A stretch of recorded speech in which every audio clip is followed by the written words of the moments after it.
18절까지 말씀입니다. 제 성경으로는 신약 371면에 있습니다. 야고보서 1장 12절에서 18절까지 말씀이며 신약 성경 371면에 있습니다.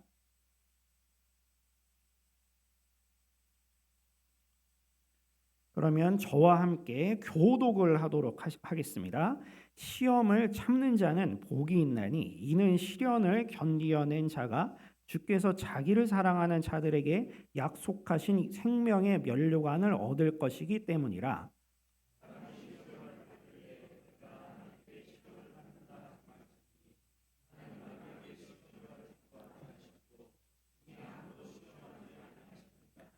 오직 각 사람이 시험을 받는 것은 자기 욕심에 끌려 미혹됨이니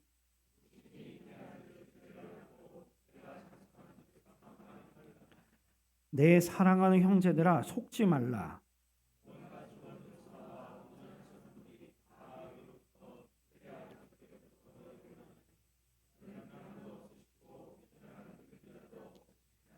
다 함께 봉독하시겠습니다.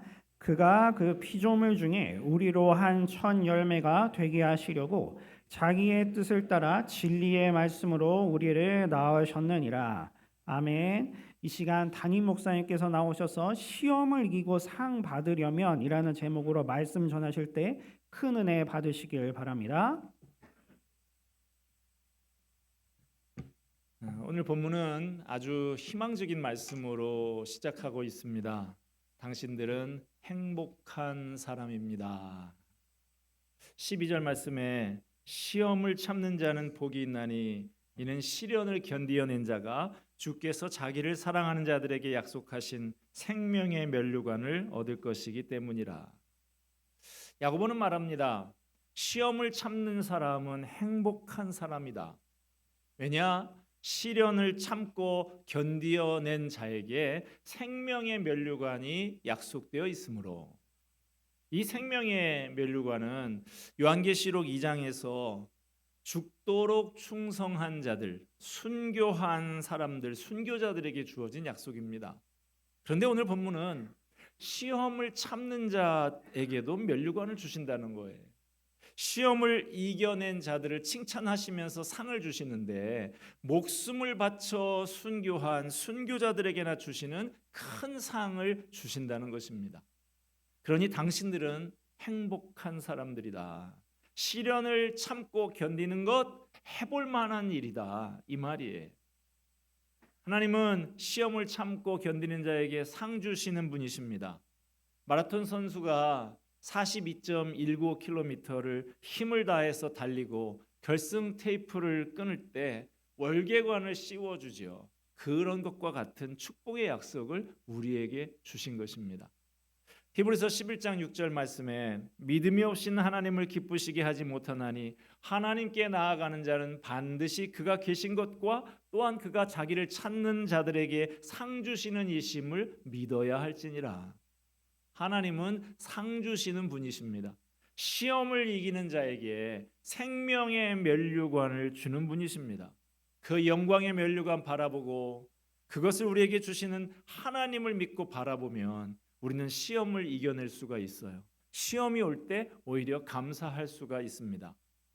오늘 본문의 말씀은 우리가 어떻게 해야 시험을 이겨내고 상을 받을 수 있는지 가르쳐 주는데요. 두 가지를 알아야 한다고 가르쳐 줍니다. 첫째로는 우리가 시험 받는 이유를 알아야 하고, 둘째로는 하나님이 어떤 분이신지 알아야 합니다. 첫째, 우리가 시험 받는 이유를 알아야 합니다. 우리는 시험이 닥쳐오면 자기 자신에게서 원인을 찾으려고 하지 않고 곧잘 다른 데로 책임을 전가하고는 합니다. 내가 시험에 진 것은 하나님 때문이다. 하나님께서 나에게 이길 힘을 주시지 않았다라고 불평을 합니다. 하나님이 나와 함께 하신다면 내가 이렇게 고통을 당할 리가 없고 이렇게 패배자가 될 리가 없다고 원망합니다. 성경에 그런 인물이 나오죠. 첫사람 아담이죠. 아담이 하나님 앞에 죄를 지었습니다. 하나님께서 먹지 말라고 한 선악과를 따먹었어요. 하나님의 말씀을 어겼으면 하나님 죽을 죄를 지었습니다. 제가 하나님의 말씀을 어기고 따먹었습니다 하면서 솔직하게 용서를 구하면 얼마나 좋았을까요? 그런데 그렇게 하지 않고 책임을 전가하며 핑계를 댑니다. 저 여자가 먹으라고 해서 먹었다. 누구에게 핑계를 대고 있어요? 자기 아내입니다. 아니 준다고 다 먹습니까? 안 먹으면 되잖아요. 언제는 내 뼈 중에 뼈요, 살 중에 살이요 그러면서 좋아하던 여자에게 이렇게 떠넘기고 있습니다. 아내 핑계만 대는 게 아니라 하나님께서 내게 주신 아내라고 하면서 궁극적인 책임을 하나님께 돌리고 있어요. 이처럼 시험이 다가올 때 핑계하고 원망하는 사람들에게 야고보는 말하고 있습니다. 시험을 받을 때 내가 하나님께 시험을 받는다고 하지 말라고. 하나님은 시험하지도 않으시고 시험을 받지도 않으신다고. 시험이라는 말에는 두 가지 의미가 있죠. 유혹이라는 의미와 테스트라고 하는 의미, 두 가지의 뜻이 있습니다. 그 중에 오늘 본문에서 하나님은 시험하시지 않으신다라고 하는 것은 유혹하지 않으신다라는 의미죠. 창세기 22장에 보면 하나님께서 아브라함을 시험하시는 내용이 나옵니다. 아브라함을 테스트하시는 거예요. 하나님께서는 우리를 테스트하시지만 우리가 걸려 넘어지도록 유혹하지는 않으십니다. 믿음의 연단을 위해서 테스트하실 뿐이에요. 그러면 사람들이 왜 시험에 무너집니까? 14절 말씀 보면 오직 각 사람이 시험을 받는 것은 자기 욕심에 끌려 미혹됨이니. 문제는 우리 내부에 있다는 거예요. 자기 욕심에 끌려 미혹됩니다. 안목의 정욕, 육신의 정욕, 이생의 자랑 이런 것에 끌려서 유혹당합니다. 꿀단지에 파리가 와서 앉습니다. 욕심껏 꿀을 먹다가 다리 날개에 온통 꿀을 다 묻혀서 날지 못하고 그 꿀단지에 파묻혀서 죽는 것처럼 우리는 우리의 지나친 욕심 때문에 고통받고 시험에 드는 것입니다. 문제는 바로 우리 내부에 있어요. 미혹당하는 원인은 근본적으로 나 자신에게 있습니다. 우리 안에는 맹렬한 욕망이 잠자고 있습니다. 물질의 유혹, 성에 대한 유혹, 명예에 대한 유혹이 자리 잡고 있어요. 이 욕망이 우리를 사로잡습니다. 우리의 분별력과 판단력을 흐리게 만듭니다. 신앙 잡지 빛과 소금 편집실에서 현대 크리스찬들이 경험하는 유혹의 실상을 알아보기 위해서 남녀 각각 50명씩 모두 100명의 독자에게 설문조사를 실시한 적이 있습니다. 그 결과 현대 크리스찬들이 유혹이라고 생각하고 있는 것들로는 재물, 명예, 정욕, 음주와 흡연 등이 있었습니다. 그 다음 유혹을 얼마나 자주 받느냐라고 물어봤더니 자주 그런 유혹을 느낀다고 답한 사람이 50%가 넘었다는 결과가 있습니다. 유혹은 몇몇 사람만 겪는 예외적인 문제가 아니라는 거예요. 누구라도 언제라도 빠질 수 있습니다. 유혹에 면역이 되어 있는 사람은 아무도 없어요. 저와 여러분도 마찬가지입니다. 유혹은 그리 멀리 있는 게 아니에요. 저와 여러분 곁에 가까이 존재하는 것입니다. 우리의 적은 우리의 외부에 있는 것이 아니라 바로 내 속에 있어요. 우리는 선보다 악의 매력을 느끼는 성향이 있습니다. TV 드라마를 봐도요. 착한 사람들의 일상적인 이야기보다는 온통 악한 사람들의 죄악된 자극적인 삶의 이야기예요. 막장 드라마가 얼마나 인기가 있습니까? 출생의 비밀, 불륜, 삼각관계, 모함과 암투와 오늘 본문 14절 15절 말씀은 우리가 시험에 빠져드는 단계를 여러 단계로 설명을 하고 있는데요. 첫째, 욕심에 끌려 미혹됩니다. 욕심이 우리의 눈을 가립니다. 어떤 사람이 대낮에 보석상의 진열대에서 보석을 훔치다가 잡힌 적이 있습니다. 참 어리석죠. 낮에 사람들이 눈을 벌겋게 뜨고 있고 CCTV가 다 있는데 그 사람이 경찰서에서 이렇게 말을 했어요. 그 순간 내 눈에는 보석밖에 보이지 않았다. 그러니까 죄를 짓는 거예요. 욕심에 사로잡혀서 눈이 어두워지는 것이 시험에 빠지는 첫 단계인 것입니다.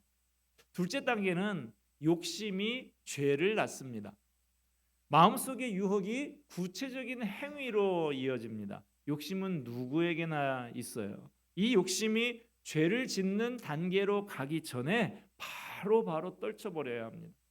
마음의 무장을 해제해버리고 욕심을 품고 있으면 죄를 잉태하게 되는 것입니다. 세 번째 단계는 죄가 자라납니다. 죄가 내 속에서 계속 자라서 하나님과의 관계를 단절시키고 결국은 파멸로 이끌게 됩니다. 죄는 전염성이 있어요. 계속해서 다른 죄를 연쇄적으로 짓게 만듭니다.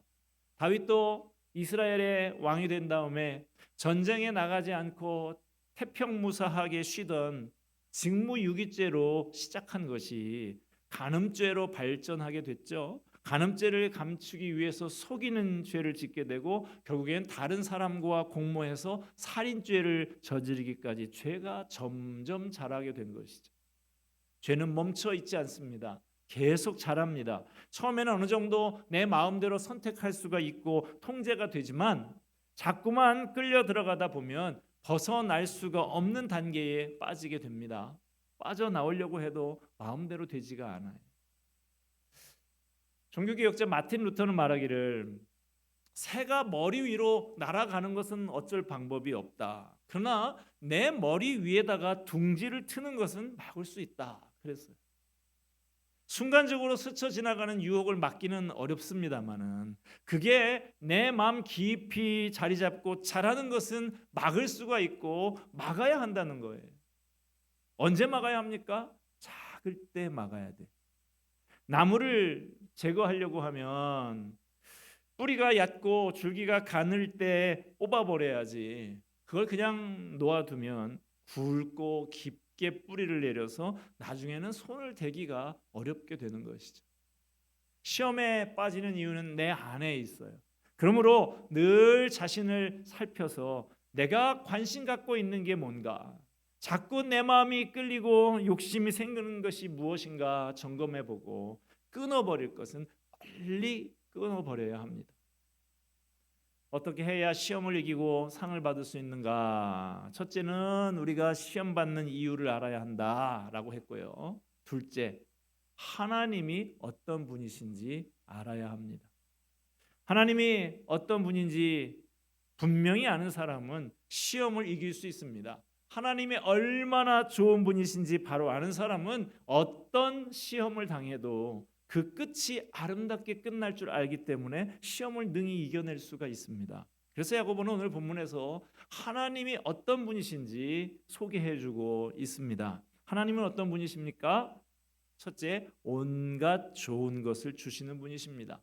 17절 상반절 말씀 봅시다.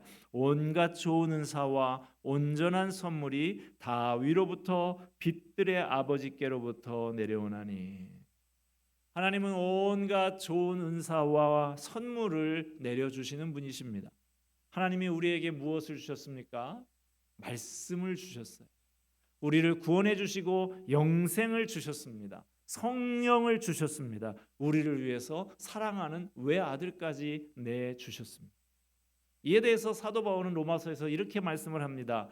자기 아들을 아끼지 아니하시고 우리 모든 사람을 위하여 내주시니가 어찌 그 아들과 함께 모든 것을 우리에게 주시지 아니하겠느냐. 하나님은 나보다 내게 더 필요한 것을 더 잘 아시고 내게 가장 적당한 걸 좋은 것을 주십니다. 하나님이 주시는 것이 가장 좋은 거예요. 예전에 어느 통신사에서 CF 광고를 내보내면서 생각대로 뭐 어쩌고 그렇게 광고를 한 적이 있었죠. 여러분, 과연 내 생각대로 다 되는 것이 좋은 것일까요? 만약에 내 생각대로 내 맘먹은 대로 다 된다고 하면 이 세상은 어떻게 될까요? 예를 들어서 사람들의 속마음이 어떤지 알고 싶을 때가 있죠. 내 앞에 있는 사람, 이 사람이 지금 속에 어떤 생각을 품고 있는지 다 알게 된다면 세상이 어떻게 될까요? 큰 혼란에 빠지게 될 거예요. 모르는 게 더 낫습니다. 내가 생각하는 만큼 돈이 많이 생기면 좋을까요? 복권에 당첨된 사람치고 행복해진 사람이 거의 없다는 것을 보면 그렇지 않은 것 같습니다. 남성 여러분, 아내가 미스 코리아면 좋으시겠습니까? 아마 틀림없이 얼굴값을 할 것입니다. 유지 비용이 꽤 많이 들 거예요. 하나님께서 내게 가장 적당한 아내를 골라 주신 줄 알고 사시기 바랍니다.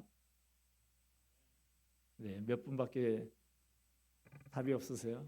그럼 반대로 여성 여러분, 요즘 아주 인기 있는 남자 배우 뭐 김수현이나 정혜인이나 박보검 같이 잘생긴 사람이 남편이라면 좋겠습니까?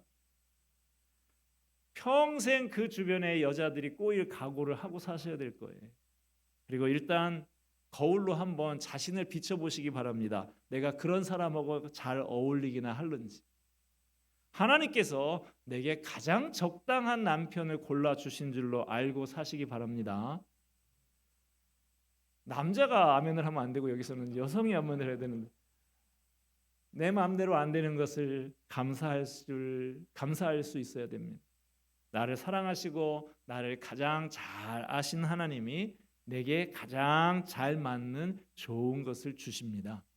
하나님이 그런 분이신 줄 알고 믿는다면 시험에 빠지지 않고 이겨낼 수 있는 것입니다. 또 하나님은 어떤 분이십니까? 둘째로 변함없는 분입니다. 하나님은 온갖 좋은 것을 주시는데 변치 않는 분이세요. 사람은 변합니다. 어제는 죽도록 사랑하는 듯 하다가도 오늘은 원수가 되기도 합니다. 그러나 하나님은 어제나 오늘이나 영원토록 변함이 없는 분이십니다. 사람들이 내게서 떠나갈 때가 있어요. 의지할 때가 전혀 없을 때가 있어요. 그러나 하나님은 우리의 영원한 반석이요 피난처이십니다. 외로움에 눈물 짓는 밤에도 주님은 내 곁에 계십니다. 또 하나님은 어떤 분이십니까? 세 번째, 우리를 자녀로 삼아주시는 분이십니다. 18절 말씀 봅시다. 그가 그 피조물 중에 우리로 한 첫 열매가 되게 하시려고 자기의 뜻을 따라 진리의 말씀으로 우리를 낳으셨느니라. 하나님께서 우리를 낳으셨습니다. 말씀으로 우리를 낳으셨어요. 말씀으로 거듭나게 하셔서 하나님의 자녀로 삼아 주셨습니다. 하나님은 우리에게 좋은 것 주시는 분이라 그랬는데 하나님이 우리에게 왜 좋은 것을 주십니까? 우리가 하나님의 자녀이기 때문이에요. 우리로 한 첫 열매가 되게 하시려고. 첫 열매가 뭐죠? 첫 열매는 가장 으뜸되는 것, 가장 중요한 것을 의미하는 것이죠. 성경에서 첫 열매는 하나님의 것으로 구별해서 하나님께 바치는 것입니다. 그래서 첫 열매가 된다라는 것은 너희는 하나님의 것이다. 너희는 하나님께 바쳐진 존재다 이것입니다. 이처럼 하나님은 우리를 존귀한 하나님의 자녀, 하나님의 소유로 삼아 주셨어요. 그러므로 하나님은 사랑하는 자녀인 우리가 시험 당할 때 우리를 도우시고 피할 길을 열어 주십니다. 우리가 이러한 은혜를 믿고 깨닫는다면 우리는 어떠한 시험이 닥쳐와도 이겨낼 수 있는 것입니다. 이제까지의 말씀을 정리하고자 합니다.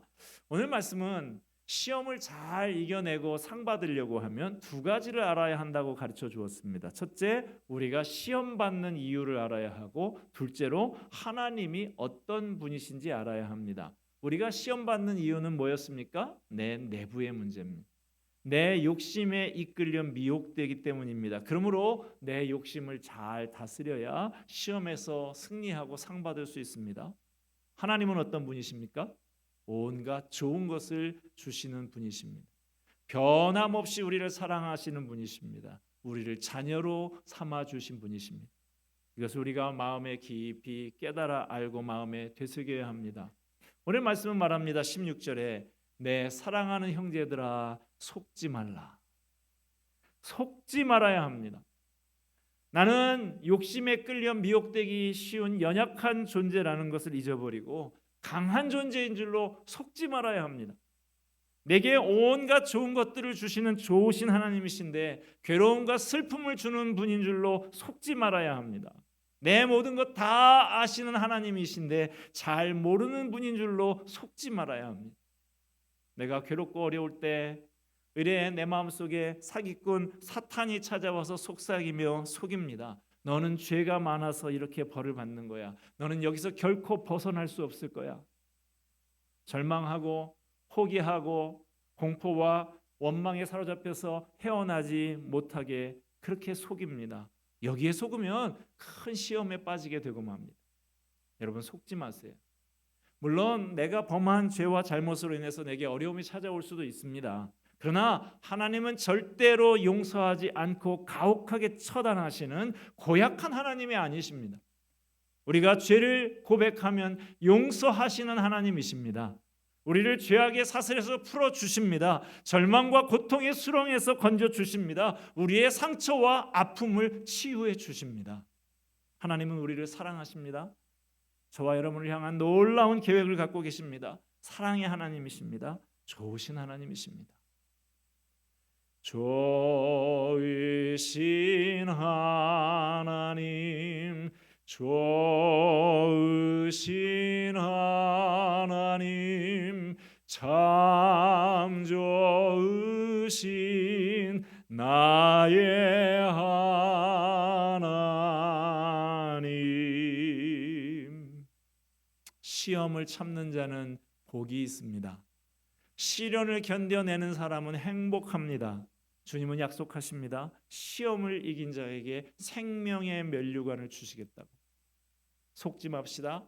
낙심하며 절망하지 마십시다. 하나님을 앙망하는 사람에게는 오늘도 새 힘을 주십니다.